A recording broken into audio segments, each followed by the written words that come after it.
Hey guys, Thomas here from FastTrackFBA, and today I want to be talking about what I'm going to be doing in my Amazon arbitrage business in June 2020. Stay tuned.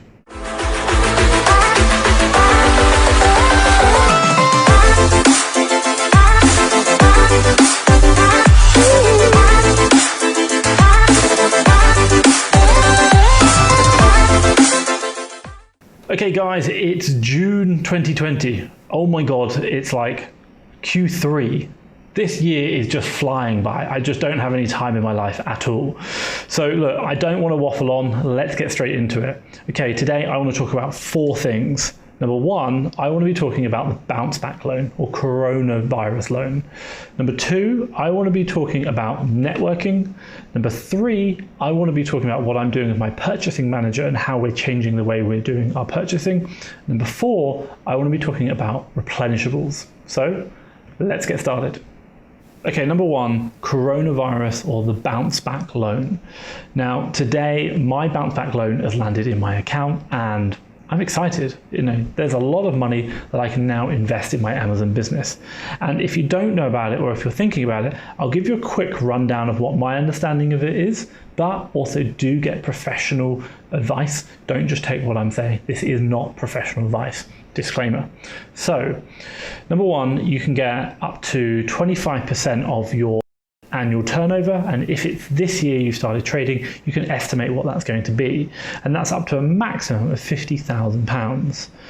Number 2 is the fact that it's charged at 2.5% interest, which is the lowest you're ever going to get ever. Number 3 is the fact that if you ever pay it, or when you pay it back, there is 0 penalties for paying back early. So if you take it out tomorrow and then you pay it back the next day, you've paid no penalty on doing that. And then number 4 is to say that for the first year, there is no interest to pay on it. And obviously what you can do is take it today, hold it for a year, and then pay it back in a year's time if you wanted to. Now, look, the one thing which I'm going to say is this is a great opportunity for people with businesses which are running efficiently, running well, and they need more capital. It's a great opportunity. The government are offering this to business to help stimulate the economy, to stimulate trade. And I'm not going to go into, in this video, the ethical issue behind it. Is it right? Is it wrong? Have you really been affected? No, that's not what this is about. This is about, it's up to you. The government is offering this money to you. If you want to take it, you can. Again, get professional advice. But the one caveat I would just say to anyone thinking about it, debt can be very good, but also as well, it can be very dangerous. So if you are not in a position whereby your business is running efficiently, running well, and you understand your profits and you know you're making money, be very careful don't even do this. Because if you can lose money in the Amazon game as well as make money. So you've got to ensure you are making money before you go and take that risk with a loan to try and scale your business. So top tip, you don't have to take this, but if you decide to and you're running a good business, it can be a game changer. So number 1, I'm thinking about the Corona loan and how I'm going to deploy that this year or this month or this whatever. Okay, number 2, I'm talking about networking. Now, look, this month and last month, I talked about I'm going to network this month, and I thought, I'd do a month worth of networking and that'd be great. I'll go learn. You know what? I've been in this Amazon game for 4 years now. There is so much I don't know. There is so much I don't know. And I network with people like every day. I'm speaking to Amazon sellers all the time. Amazon sellers who just started, but also Amazon sellers who are much, much bigger than me. And I am still learning so much. So being able to network is brilliant. This month alone, I've interviewed 3 people who have shown how they are doing their business. Vlad Choki, we talked about Daniel Gilmore, and also as well Kev Blackburn. They are at different stages of their Amazon game, and it's amazing. It really is. Dan Gilmore was really interesting in the fact that he just goes for high value products, high ROI, buys a set amount, stops. I really liked that. I also interviewed Luke Dugan the month prior, and Luke taught me something really interesting, whereby it's keep it simple, or keep it simple stupid. KISS, the acronym, and the idea is to say he just buys certain lines. He has 250 items in stock, or that he knows of, 250 ASINs, and he just rebuys them. He's not out there chasing the next ASINs. Even by his own admission, he said he only gets 1, 2, maybe 3 new deals every month. That's it. He's not chasing down new deals. He's working with what he's already got. And this guy is doing 90,000 nearly in 1 month on his own with all the prep and everything. You know what? I've got a team, I've got a prep center, I've got everything. I should be able to do at least double what he's doing, but I'm not. So I'm missing a trick there. And Luke's showing me something that I didn't know. So my next question is, if Luke's showing me that, what else is there out there that I don't know? What else can I change? So number 2, I'm talking about networking, talking to sellers, understanding what they're doing in their game, and seeing how I can change my business for the better. Okay, so number 3, I'm going to talk about what I'm doing with my purchasing manager. Now, I talked about my purchasing manager last month, and this month we're talking about him again. Why? Because he's fundamental to my business. In my business, I don't really deal with my sources pretty much. We have a meeting as a whole team once a week, but my purchasing manager deals with them day to day. He sets them targets, he gives them what to do, because at the end of the day, they report into him because they provide him the deals to go and buy. So if they're not doing the right thing, then he needs to change what they're doing. So he's fundamental to my Amazon business.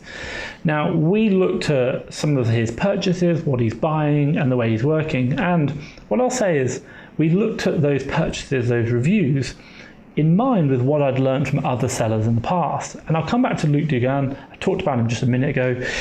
He is doing huge volumes. He's buying a lot of product, but not different products. You know, in the Amazon game, we always say go wide, not deep. But at certain times, you want to go super deep because it's just more efficient. You know, there's no point finding 20, 30 deals. That's 30 bits of admin. If you've got one deal that you can go super deep on because it's brilliant, my God, your life is so much easier. So for me, and what we looked at with him is to say, he is buying stuff from like Boots, you know, all the kind of stores whereby they cancel deals, it doesn't work, maybe they're late, there's problems, or they have low order values. We're just looking at how much administration he's got to do. And we kind of broke down how much he needs to spend, what he's doing. We said, basically, if he can't spend more than £200 for a single product, it's probably not going to be worth his time. What he's doing at the moment, or what we were looking at with Boots, is to say he's buying £10, £20, £30 items. You know, £30, like, it might be a product and he spends a total of £30 on that product. And you're like, that's just a pain. You'd be better off spending £200 on one item and just having less administration, less paperwork, less hassle of the warehouse. It just flows more efficiently. So what we are doing with our purchasing is we are cutting down those lines, those suppliers, whereby they're just small, low value, and we're just going to start focusing on hiring more volume. And hey, you know what? Once you get into the volume game, you then start opening up things like distributors, wholesalers, more, because you know what volume you want to do. And once you've got a good product, it's selling all the time. You know what? You can just hold loads of it. 2 months, 3 months, 6 months, it doesn't matter. It will sell because you've already made the sales, you've done the analysis, and you know. So, hey, so what I'm looking at now is my purchasing manager getting rid of all the low volume, those little itty bitty purchases because we simply don't have time.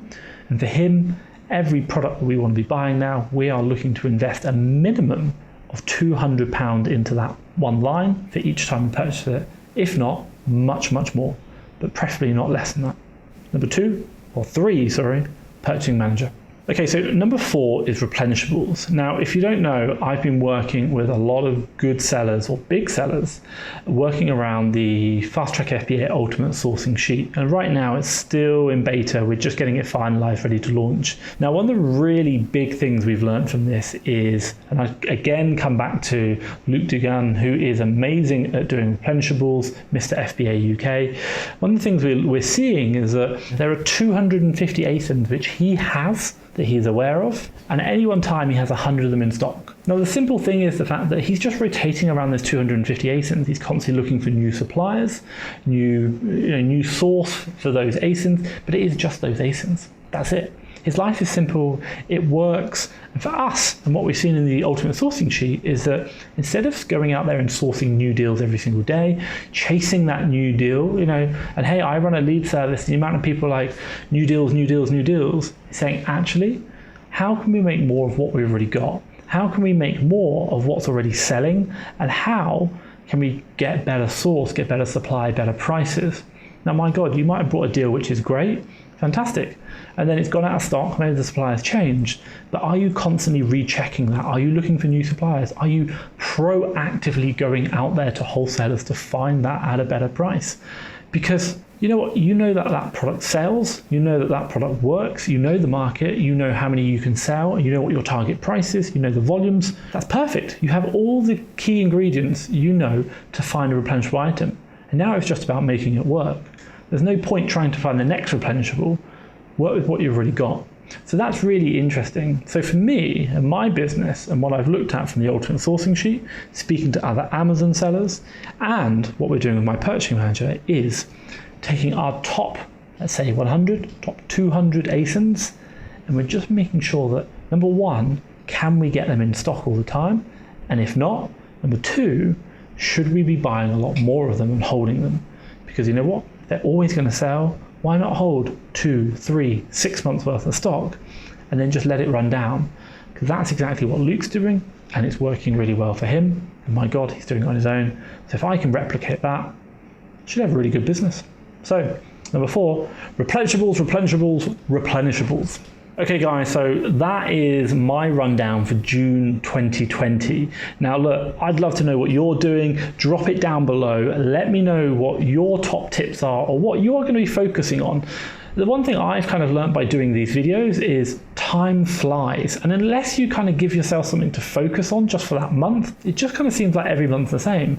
But you really want to be growing your business, driving your systems, improving your business, learning new things and implementing them to get better. And for me, doing these videos is such a big benefit of making that happen. But hey, I challenge you, drop down below what you are going to be doing in this June 2020. And obviously I will comment. And if there's anything maybe you want to ask me, drop it down below as well.